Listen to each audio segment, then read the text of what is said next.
Sebelum lanjut, silahkan padamkan tombol subscribe dan nyalakan loncengnya agar tidak tertinggal video selanjutnya.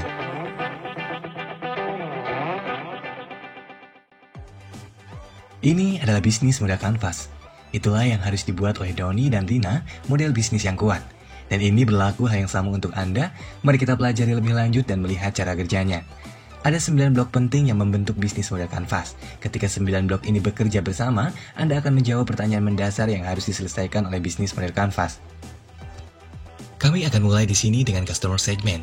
Ini semua orang atau organisasi untuk siapa Anda menciptakan nilai. Untuk setiap segmen, Anda memiliki value proposition tertentu. Ini adalah serangkaian produk dan layanan yang menciptakan nilai bagi pelanggan Anda. Channels menggambarkan titik kontak tempat Anda berinteraksi dengan pelanggan dan memberikan nilai. Customer relationship menjelaskan bagaimana hubungan Anda bekerja dengan pelanggan Anda dan bagaimana Anda menjangkau dan mempertahankan mereka. Mekanisme harga di mana model bisnis Anda menangkap nilai dalam revenue stream. Key resources tunjukkan aset mana yang penting untuk model bisnis Anda sehingga Anda dapat menggambarkan infrastrukturnya yang Anda butuhkan untuk memberikan dan menangkap nilai. Key activities menunjukkan hal-hal yang perlu Anda lakukan, tahu bagaimana melakukannya dengan baik.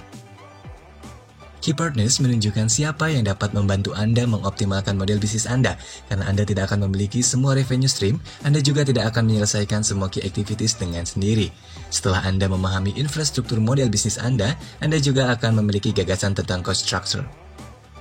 Bisnis model kanvas dipetakan dengan cara ini.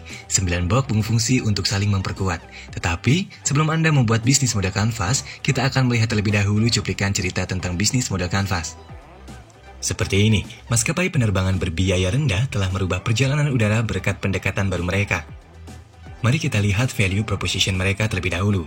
Sebuah maskapai penerbangan bertarif rendah menawarkan penerbangan yang sangat murah ke customer segmen mereka. Budget travelers atau calon wisatawan dengan anggaran terbatas menghilangkan semua biaya yang tidak perlu. Dan ini memicu penghasilan tambahan karena pelanggan membayar untuk tiket dan biaya tambahan seperti makanan dan minuman, prioritas check-in dan bagasi. Perusahaan menghemat lebih banyak uang dengan memilih channels mereka. Dengan hanya menjual melalui call center dan internet, otomatis customer relationship efisien. Oke, ini menutupi sisi kanan kanvas, bagian yang bisa dilihat oleh semua orang. Sisi kanan kanvas adalah apa yang terjadi di balik layar.